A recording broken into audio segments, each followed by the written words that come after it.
Wana shida, wanahitaji kuitumia bandari hii ama bandari hizi ambazo zimeboreshwa.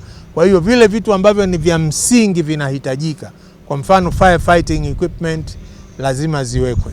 Kwa sasa hivi wameweka za muda kama portable fire extinguishers, lakini tumeuliza na tumeambiwa kwamba system ya uzima moto tayari imeshategeshwa tayari kwa ajili ya kukamilishwa mara tu baada ya kuzinduliwa kwa bandari hii. Kwa hivyo ni vitu muhimu vifanyiwe kazi. Lakini kwa upande mwingine ni wananchi.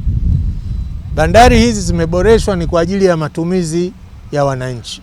Basi wananchi wazingatie sheria, kanuni na taratibu ambazo zimewekwa katika mamlaka ya uendeshaji wa bandari ili kuhakikisha kwamba miundombinu hii iliyowekwa inaendelea kutumika. Mwanzoni tulikuwa na uwezo wa kupakia meli moja kwa sababu tulikuwa na gati moja.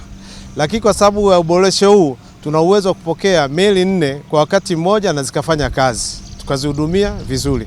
Umetuboreshia sehemu za parking tofauti na mwanzo ilivyokuwa. Kwa kweli tunafurahi kwa maboresho yaliyofanyika.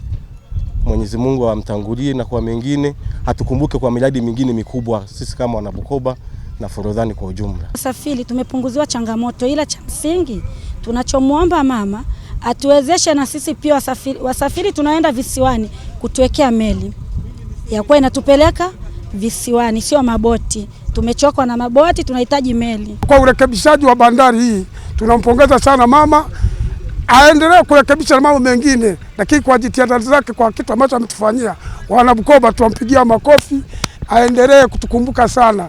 Bandari vizuri kidogo ametuboreshea huko vizuri, lakini kuna changamoto ndogo ndogo kama unavyoona matope kule warekebishe kidogo na matope, alafu umeme hapa bandari masaa 24, lakini kuna sometime umeme hakuna.